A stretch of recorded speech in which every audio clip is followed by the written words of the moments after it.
Ja selleks, et eneseusku arendada, on vaja julgeda, unistada, sest et see unistamine ei ole siis selle eesmärgiga, et neid asju või kogemusi saada, vaid selleks, et mõista enda looja olemust, et sa lood enda unistamisega, sa lood selle otseühenduse selle paralleeluniversumiga, kus see kogemus juba ongi tegelikkus. Sest see reaalsus, kus sa kõige enam tahad elada, see juba eksisteerib. See kõige õnnelikum reaalsus, kõige armastusküllasem kogemus on sinu jaoks olemas.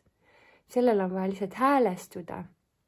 Ja selleks, et seda häälestumist teha, ongi siis vaja julgeda, astuda oma südame troonile ehk võtta vastutus oma unistuste käekäigu eest. Mina vastutan selle eest, et mu unistused lähevad täide ja ma valingi oma tähelepanu sellele pöörata, mis mind tõeliselt paelub, kutsub, äratab ja tekitab suurt rõõmu.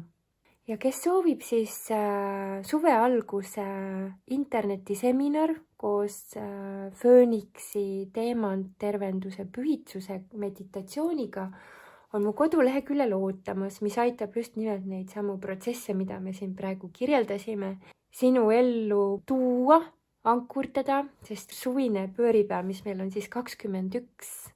juuni, selleks ajaks, mis energiasse ennast sätid, selliseks terve su suvi ja seega terve ülejäänud elu kujuneb, nii et praegu väga hea päev ja aeg teha sellist ettevalmistust. Ja see suvise valmistumine elu parimaks suveks protsess sisaldab ka siis endas 21 päevast väeloomade rännakut.